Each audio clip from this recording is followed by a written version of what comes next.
Panorama group, जो सोचता है वो करता है। आपके अपने सपनों का आशियाना।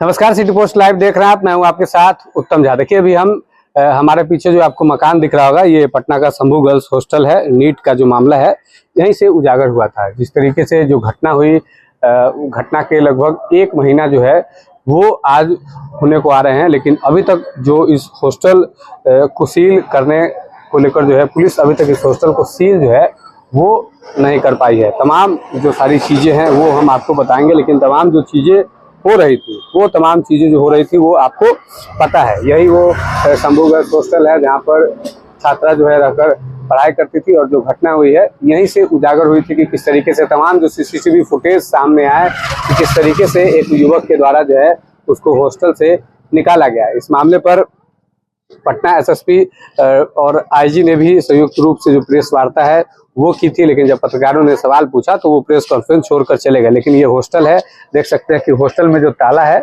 वो तो लगा हुआ है, लेकिन हॉस्टल को जो सील करने की जो प्रक्रिया है वो नहीं हो पाई है। अब सोचने वाली बात है कि आज इस घटने को लेकर जो एक महीने का जो समय है वो हो चला है, लेकिन प्रशासन की तरफ से इस हॉस्टल को जो है वो सील नहीं किया गया है। किस तरीके से प्रेस कॉन्फ्रेंस में हुआ, सवाल भी ये पूछे गया कि सर ये बताइए कि घटना कहाँ हुई है, घटना पटना में हुई है या घटना जहानाबाद में हुई है, क्या कुछ हुआ है। तमाम चीज़ों पर जो पुलिस जो है वो चुप्पी साधी हुई है। हालांकि अब जो केस जो है सीबीआई को ट्रांसफर करने की बात की जा रही है, लेकिन अभी तक जो बातें निकलकर सामने आई है कि जब तक सीबीआई इस केस को एक्सेप्ट नहीं करेगी तब तक इस केस को लेकर जो आगे का जो जांच है वो नहीं होगा। लेकिन बड़ा सवाल ये है कि आज ये सूचना मिली थी कि आज इस हॉस्टल को सील किया जाएगा, लेकिन सुबह से लगभग बात करें तो सुबह के 10-11 बजे से जो पत्रकार है वो हॉस्टल के बाहर खड़े हैं, लेकिन अभी तक जो पुलिस है या फिर इस विभाग के जो भी अधिकारी है, पदाधिकारी है, वो इस हॉस्टल को सील करने को लेकर जो है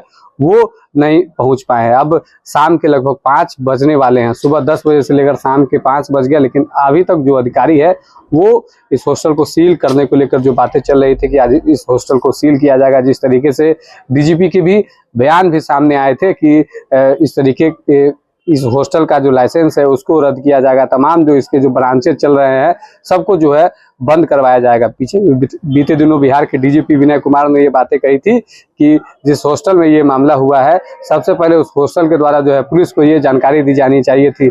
इतना है कि 112 अगर डायल करते तो 10 से 15 मिनट में जो पुलिस है वो घटनास्थल पे पहुंच जाती, लेकिन हॉस्टल के द्वारा जो है पुलिस को जो जानकारी है वो नहीं दी गई और इस घटना को जो है छुपाया गया। ये बातें जो है डीजीपी विनय कुमार कह रहे थे। डीजीपी विनय कुमार ये भी कह रहे थे कि पुलिस से जो ये मामला छुपाया गया है, ऐसे में जो लाइसेंस है वो रद्द किया जाएगा। तमाम जो इसके जो ब्रांचेज जो चल रहे हैं शंभू गर्ल्स हॉस्टल के, उसको जो है बंद करने की बात जो बिहार के डीजीपी है विनय कुमार वो कहते नजर आए हैं। लेकिन बड़ा सवाल यह है कि घटना के एक महीने होने के बाद भी इस हॉस्टल को जो है अब तक सील नहीं किया गया है। तमाम जो बातें हैं वो आप जानते हैं, इस घटना को लेकर वो बताने की जरूरत नहीं है, लेकिन बड़ा सवाल यह है कि एक महीने बाद भी इस हॉस्टल को जो है सील क्यों नहीं किया गया। अभी हम ग्राउंड रिपोर्ट आपको दिखा रहे हैं। हमारे पीछे जो है आपको ये 3-4 मंजिला जो बिल्डिंग दिखाई दे रहा है यही पटना का शंभू गर्ल्स हॉस्टल है। तमाम सारी चीजों पर आपकी क्या कुछ प्रतिक्रिया लिखेगा। धन्यवाद।